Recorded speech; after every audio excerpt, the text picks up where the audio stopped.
আমি পার মান্থের কথা বলছি, কারণ ওদের কাছে প্রোগ্রাম ছিল না, সেখানে আমি 60,000 শুধু দিতাম ওদেরকে, শুধু থেরাপির জন্য। সেখানে আমার কোনো লাভ হয়নি। আর যদি যারা বাইরে আছেন তাদের ক্ষেত্রে বলবো, আমাদের এক একটা সেশন পরে $290 Australian dollar per session, just একটা সেশন, সেটাও 45 মিনিটসের। আপনি আমাদের জায়গাটা বুঝেছেন, এক্স্যাক্টলি কোন জায়গায় সাপোর্ট দিতে হবে, এক্স্যাক্টলি সেম যেমন বাচ্চাদেরকে আপনি বলেন না যে কোন জায়গায় বাচ্চা স্ট্রাগল করছে, ওইটুকু শুধু একটু সাপোর্ট দিন, বাকি আর কিছু দেখতে হবে না। তাই হয়েছে স্যার, এক্স্যাক্টলি সেইভাবেই আমরা ফল পাচ্ছি। অনেক জায়গায় ট্রাই করেছেন, কিন্তু বাচ্চার কনফিডেন্স ফেরাতে পারেননি। টাকা খরচ করলেই কি বাচ্চার উন্নতি হয়? যদি বাচ্চার সাথে আপনার বন্ডিংই তৈরি না হয়, তবে সব থেরাপি কি বৃথা নয়?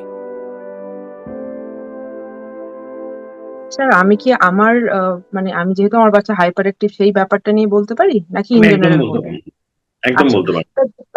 দেখুন আমরা কি করে থাকি বাচ্চাদেরকে, যে বাচ্চা কিছু করে, যারা হাইপার অ্যাক্টিভ বাচ্চা তারা কিছু করে থাকে, হয় ঝাঁপাচ্ছে, লাফাচ্ছে, বা জল নিয়ে খেলছে, বা ধরুন একই জিনিস বারবার করছে, রিপিটেশন।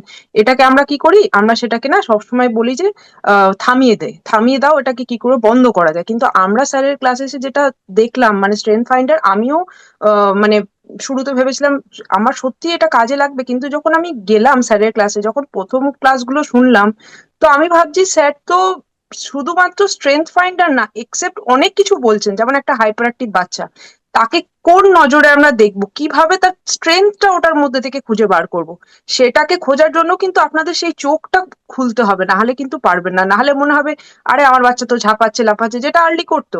কিন্তু এখন যেটা আমি দেখছি, ও স্যার যেটা আমি আপনাকে আগেও বলেছিলাম, ও একটা মানে জিনিস যদি 15টা 20টা সাজিয়ে দেন, একটা 5 বছরের বাচ্চা তাকে যদি একবার দেখিয়ে বলো তো অন্যদিকে ঘুরে, ও পর পর বলতে পারে। এবার এই স্টেজে আর্লির কাছে হয়তো এটা স্ট্রেংথ, ফিউচারে হয়তো অন্য স্ট্রেংথ আমি আরো খুঁজে পাবো যত নিজেকে আপডেট করব। তো স্ট্রেংথ ফাইন্ডার হচ্ছে এমন একটা জায়গা যেখানে আপনারা বাচ্চার মধ্যে সেই স্ট্রেংথটা দেখতে পাবেন। যেমন দেখুন স্যার যে বলছেন না যে আপনার বাচ্চা নর্মালকেও ছাড়িয়ে যাবে, এক্স্যাক্টলি এটাই হচ্ছে রিজন, যে বাচ্চা যেটা করছে সেটা কিন্তু যথেষ্ট তার মধ্যে স্ট্রেংথ আছে, সেটা খোলা, মানে সেটাকে খোঁজা, নিজের চোখটাকে খোলা, এটাই স্ট্রেংথ ফাইন্ডার। আর আমার মনে হয় আপনারা যারা মানে আসছেন, এটা আমি পার্সোনালি রিকোয়েস্ট করবো, যেহেতু আমি এই জায়গাটা নিজে ফেস করেছি তাই বলবো, যদি প্রোগ্রামটা নিতে পারেন, দেখুন এটা তো অনেকটা ফাইন্যান্সিয়ালি ব্যাপার, যদি নিতে পারেন তাহলে পুরোটাই নিন। এটা নয় যে আমি এইটুকু নেব বা ওইটুকু নেব বা অর্ধেকটা করব, পুরোটা করলে কিন্তু পুরো জিনিসটাই আপনারা পাবেন, পুরো শেখাটাই কমপ্লিট হবে। এটাই বলার ছিল স্যার আমার। এখানে দু একজন ফিস সম্বন্ধে বলেছেন। আচ্ছা, যারা আমাদের প্রোগ্রামে পার্টিসিপেট করছেন তাদের জিজ্ঞাসা করব যে ওনারা এখানে, ধরা যাক আমাদের এখানে পে করলেন না, ওনারা বাইরে কি মনে করছেন, বেশি টাকা খরচা করবেন না কম টাকা খরচা করবেন? স্যার আমি এখানে শুরু করতে যাই, আমি জাস্ট নাম করছি না, কারণ দেখুন এখানে তো তারা আমাকে ডাকেনি, আমি নিজে গেছিলাম, তাই নামটা নিচ্ছি না। আমি হায়দ্রাবাদে একটা ইনস্টিটিউটে ছিলাম, যেখানে আমি পার মান্থের কথা বলছি, কারণ ওদের কাছে প্রোগ্রাম ছিল না, সেখানে আমি 60,000 শুধু দিতাম ওদেরকে, শুধু থেরাপির জন্য। সেখানে আমার কোনো লাভ হয়নি। আর যদি যারা বাইরে আছেন তাদের ক্ষেত্রে বলবো, আমাদের এক একটা সেশন পরে $290 Australian dollar per session, just একটা সেশন, সেটাও 45 মিনিটসের। তাহলে এই ক্ষেত্রে আমি মানে বোঝাতে পারছি যে মানে অ্যামাউন্টটা কোথা থেকে কোথায় মানে আছে।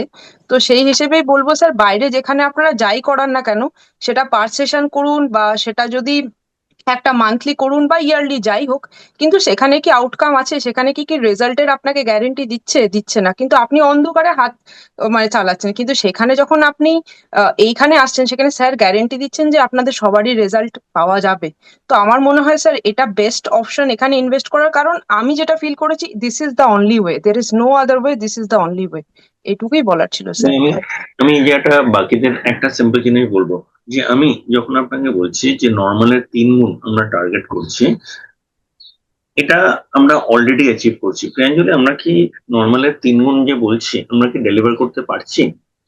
স্যার ওর থেকে অনেক বেশি করছেন স্যার। মানে একটা যারা দেখুন স্যার, আমি এই জায়গাটা আরেকটু বলবো বলে ভেবেছি যে অনেকে তো এখানে বলছেন যে আপনি শেয়ারিং গুলো কেন নেন, কারণ স্যার আমি এখানে কোথাও ফিল করছি, আমরা তো অটিস্টিক প্যারেন্টের মা বাবা, আমাদেরকে না কেউ শুনতে চায় না, সবাই আমাদের করুণার চোখে দেখে। মানে আমি মানছি এটা সায়েন্সের যুগ, কেউ বলে হয়তো যে এখানে এটা পাপের ফল, যেটা আগের দিন কালকে কেউ বলছিলেন এইসব কথা, কিন্তু স্যার আমার কোথাও মনে হয় এই যে আপনি শেয়ারিংটা নেন, এতটা সময় দেন, সেটা না আমাদের অনেকটা হেল্প করে, কি বলুন তো স্যার, মেন্টাল একটা বুস্ট আপ করার। এই জিনিসটা আমি ফিল অ্যাকচুয়ালি করেছি। আর এই যে স্যার আপনাকে বললাম, তো এবার বলার পর এই যে কনফিডেন্সটা এলো, কালকে কিন্তু আমাকে আরেকবার বাচ্চার জন্য আবার একবার উঠে দাঁড়ানোর ক্ষমতা কিন্তু এটাই দিচ্ছে। এটা আমি পার্সোনালি ফিল করেছি। এটা নয় যে কেউ, আপনি আপনার কাছে হয়তো মনে হচ্ছে আপনার যেটা ডেলিভার করার স্যার আমি দেখেছি 1-1.5 ঘন্টার মধ্যে কমপ্লিট হয়ে যায়, বাকি সময়টা আপনি পেরেন্টসদেরকে ওই মেন্টাল বুস্টটা দিচ্ছেন যে ঠিক আছে তোমরা যে বলছো, তোমরা যে সেটা শুনছো। আর এই যে স্যার আপনাকে বলতে পারছি এমন একজন যে আমাদের বোঝে, সে নিজেও কখনো বলেছেন যে সে নিজেও অটিস্টিক, তো সেই জায়গা থেকে স্যার আমি বলবো এই শেয়ারিং গুলোর কিন্তু খুব দরকার আছে।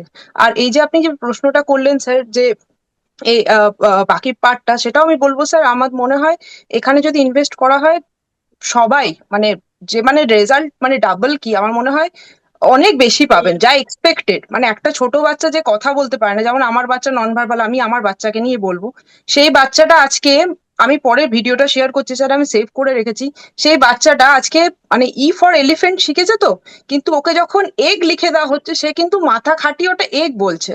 ওকে আই ফর আইসক্রিম শেখানো হচ্ছে, সেই জায়গাটায় ও আই ফর আইসক্রিম কিন্তু বলছে না, ইগলুটাকে দেখে ইগলুই বলছে। তো স্যার আমি বলবো আমি কি পেয়েছি সেটা আমি শেয়ার করতে পারবো। দেখুন আমি এটাও বলতে পারবো, যেহেতু আমি সেকেন্ড ব্যাচ, মানে আমরা যারা একসাথে কাজ করছি তারা সবাই ফল পেয়েছে, আর আমরা ভীষণ ভীষণ ভাবে উপকৃত স্যার, এটুকু আমি বলবো। আর আপনার মতন করে আমাদেরকে কেউ ভাবেও নি, বোঝেও নি, আর শুধু আমাদের উপর চাপিয়ে গেছে যে এটা করুন ওটা করুন, এটাই টেকনিক এটাই রাস্তা। কিন্তু আপনি আমাদের জায়গাটা বুঝেছেন, এক্স্যাক্টলি কোন জায়গায় সাপোর্ট দিতে হবে, এক্স্যাক্টলি সেম যেমন বাচ্চাদেরকে আপনি বলেন না যে কোন জায়গায় বাচ্চা স্ট্রাগল করছে, ওইটুকু শুধু একটু সাপোর্ট দিন, বাকি আর কিছু দেখতে হবে না। তাই হয়েছে স্যার, এক্স্যাক্টলি সেইভাবেই আমরা ফল পাচ্ছি।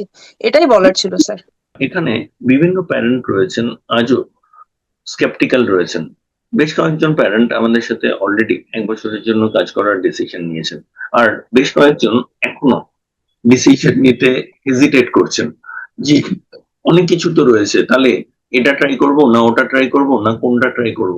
সেখানে আপনি যদি নিজের মতো করে পুরোটা বলেন, আপনি কি বুঝেছেন কোনটা ট্রাই করা উচিত উচিত না, এবং ওনাদের জন্য আপনার কি মেসেজ থাকবে, একটু যদি শেয়ার করেন।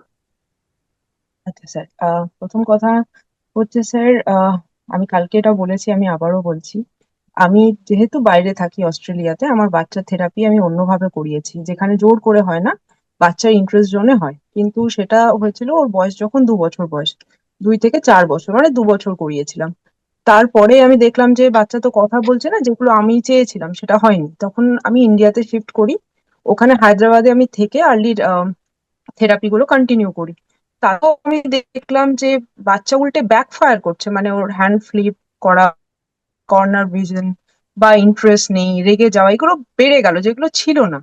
তারপরে আমি ওখান থেকে আহ ভাবলাম যে তাহলে এখন কোনো উপায় নেই, থেরাপিটাই হয়তো বেস্ট। আমি এখান থেকে এসে সবকিছু ছেড়ে ভাবলাম চলে যাই, ওখানেই থেরাপি গুলো কন্টিনিউ করবো। লাকিলি ডক্টর, আমার তো কোনো সোশ্যাল মিডিয়া নেই, আমাকে একজন ডক্টর বলেছিলেন আপনার কথা, আমি যথারীতি আপনাকে ফোন করি, মানে আপনাদের সেন্টারে আমি এই মাইন্ডসেট নিয়ে ফোন করেছিলাম যে আপনি একজন ডক্টর যাকে আমি আমার বাচ্চাকে দেখাবো, তিনি কিছু আমাকে ওষুধ দেবেন আর আমার বাচ্চা ঠিক হয়ে যাবে, বা কোনো টেকনিক বলবে, এটা ছিল আমার মাইন্ডসেট। তো ওনারা বললেন একটা ওয়েবিনার মানে ফ্রাইডেতে আছে, জয়েন করুন। আমি জয়েন করি, এবং তারপরে আমার এইটাই কমিটমেন্ট ছিল যে আমি ট্রাই অ্যান্ড টেস্টেড, মানে এই ব্যাপারটাতে যাব না, আমি দেখি সময় তো লাগবে, তো এটা দেখি, মানে সেইভাবে আমি 1 বছরের জন্য জয়েন করি। কিন্তু স্যার এখানে কিন্তু আমরা, এই যে আপনি নতুন করে শুরু করেছেন ব্রেক থ্রু ব্লক থ্রু, মানে এই যে সেট আপ গুলো যে করছেন সেইগুলো আমরা পাইনি। তো সেই জন্য কি হয়েছে, আমি ইমিডিয়েটলি এসে কিন্তু মানে সেইভাবে নিজেকে প্রিপেয়ার করে আসতে পারিনি, আমার অনেকটা সময় লেগে গেছে, প্রায় ধরুন আমার 3 মাস নিজেকে, মানে নিজেকে বুঝতে এবং নিজের মধ্যে সমস্ত জিনিসটা ইমপ্লিমেন্ট করতেই চলে গেছে। এবার আর্লির সাথে কাজ করাটা অনেক পরে। এবার অনেকে হয়তো ভাবেন যে 1 মাস থাকবো, দেখি যদি না হয় তাহলে বেরিয়ে যাব, আর বা হয়তো 3 মাস দেখবো, না হলে বেরিয়ে যাব। কিন্তু কার কতটা সময় লাগবে সেটা তো পুরোটাই ডিপেন্ড করছে নিজের ওপরে। এটা তো নয় যে মানে আমার এইটা ওর সময় লেগেছে তার মানে এতটুকুই আমার লাগবে, এমন তো নয়। এটা অনেকের ক্ষেত্রে অনেক কিছু, যেমন সেম বাচ্চার ক্ষেত্রেও, তো কারোর বাচ্চা একটু তাড়াতাড়ি ফল পাবে, কারোর হয়তো একটু দেরিতে, কিন্তু প্রত্যেকেই ফল পাবেন। এটা হচ্ছে আমার আন্ডারস্ট্যান্ডিং। আর স্যার ইন্ডিভিজুয়ালি যদি বলা যায়, যেখানে এই যে বুট ক্যাম্প মানে বুস্ট গুলো হয়, প্রত্যেকটা বাচ্চার একটা মানে স্কেডিউল থাকে যে কোন বাচ্চার সাথে কিভাবে কি করছে, আর প্রত্যেকটা জিনিস যেটা আমি ফিল করেছি ডক্টর, এখানে টেকনিক না, এটা হচ্ছে পুরো কানেকশনের উপরে কাজ হয়। কার বাচ্চার সাথে কে কিভাবে কানেক্ট করবে সেটাই হচ্ছে টোটাল ব্যাপার। এটা নয় যে একটা পার্টিকুলার টেকনিক দিয়ে দিল সেই অনুযায়ী বাচ্চাকে খেলান, সেটা না। আপনার বাচ্চা কি নিয়ে খেলতে চাইছে সেটা তো বুঝতে হবে, সেই কানেকশনটা বিল্ডিং করতে হবে, তবেই মনে হয় আমরা কিছু করতে পারবো। এটা আমার পুরো আপনার জিনিসটা মানে এতদিন সমাজ থেকে আমি ফিল করেছি, প্রত্যেকেই ভীষণ সাপোর্টিভ। আমরা নিজেরা নিজেদের গ্রুপে ছোট ছোট ভাবে কাজ করি, হেল্প পাই এবং সেটা নিয়ে চিন্তা ভাবনা করি। সেগুলো আপনার যেটা আমরা করতে পারি না সেটা আপনার সাথে আমরা ডিসকাস করি যে এই জায়গাটা স্যার কি হতে পারে, বা যারা ওখানে ম্যামরা আছেন তাদের সাথে ডিসকাস করি। এভাবে জিনিসটাকে আমরা স্যার নিয়ে এসেছি। আর বাকি পেরেন্টসদের কথা বলবো স্যার, যে কমিটমেন্টটা ভীষণ জরুরি। যদি আমি এটা না কমিট করতে পারি তাহলে আমি বাচ্চার ক্ষেত্রে কি করব? আমরা মানে অন্ধকারে হাতড়েই যাব যে আমি আজকে এখানে যাচ্ছি হচ্ছে না, ওখানে যাচ্ছি হচ্ছে না। সবকিছু সময় দিয়ে দেখতে হবে। এটা আমি পুরোটা ফিল করেছি ডক্টর, যেটাই 6 মাসে আমি কাজ করেছি। আমি আমি জানি আগামী দিনেও হয়তো আরো বাকি 6 মাস যেটা আছে সেখানে আরো অনেক কিছু পেতে চলেছি এবং সেভাবে বাকি কাজটা আমরা করতে পারবো। প্যারেন্টের নিজেকে আপডেট করার কতটা ভূমিকা? অবশ্যই আগে তো প্রথমে হচ্ছে পেরেন্ট নিজেকে ঠিক হতে হবে, কারণ আমার মনে হয় ডক্টর আমরা যেভাবে শিখেছি, আমাদের তো মা বাবা এভাবে কোনো টেকনিক বা থেরাপি দিয়ে শেখায়নি, আমরা এনভায়রনমেন্ট থেকেই শিখেছি। তো সেখানে একটা পেরেন্ট যদি রেগুলেটেড থাকে, যেমন এখনই সুমিত স্যার বললেন যে শান্ত থাকে, প্যানিক না করে, সবকিছু খুব যাই হোক সিচুয়েশনটা হ্যান্ডেল করতে পারে খুব কাম ভাবে, বাচ্চা তো সেটাই শিখবে। বাচ্চা যদি সবসময় দেখে যে পেরেন্টস সবসময় নিজেদের মধ্যে গন্ডগোল করছে, কিছু একটা হলেই হা হা করে চিৎকার করছে, তো এই জিনিসগুলো যদি আমরা করতেই থাকি তাহলে তো বাচ্চা কোনোদিনই রেগুলেট হবে না। তো আমরা নিজের আগে শান্ত হই, যেটা সবসময় আপনি বলছেন স্লো ডাউন, অবজারভেশন বাড়ান, কানেকশন করুন, তারপরে বাচ্চার সাথে কাজ। আমি এক্স্যাক্টলি ঠিক এগুলোই বলবো স্যার। আবার স্যার আমার কালকে একটা কথা, যেহেতু আমি বুট ক্যাম্পটা আমি আগে করিনি, আমি কালকে আপনার এই বুট ক্যাম্পটা যখন শুনছিলাম আর ভাবছিলাম সবাই তো এরকম ভাবে চিৎকার করে টেকনিক দেন টেকনিক দেন, কালকে যখন আপনার কথাগুলো মানে যদিও আমি একটু পরে স্যার জয়েন করেছিলাম, শুরুতে ভাবলাম স্যার তো সবই বলে দিচ্ছেন এখানে, তো তাহলে স্যার তো এটাই করতে পারেন, ফার্স্টে তো এদের যারা যেভাবে চিৎকার ঝামেলা করছেন তাহলে এটাই করতে পারেন। কিন্তু স্যার যত শুনলাম তারপরে আমার এটাও ফিল হলো যে এই যে স্যার বলছেন না, যেহেতু আমি 6টা ক্লাস আমি করে আসিনি স্যার, আমি ডাইরেক্টলি আপনার মানে এনরোল করেছিলাম আপনার ক্লাসের জন্য 1 বছরের।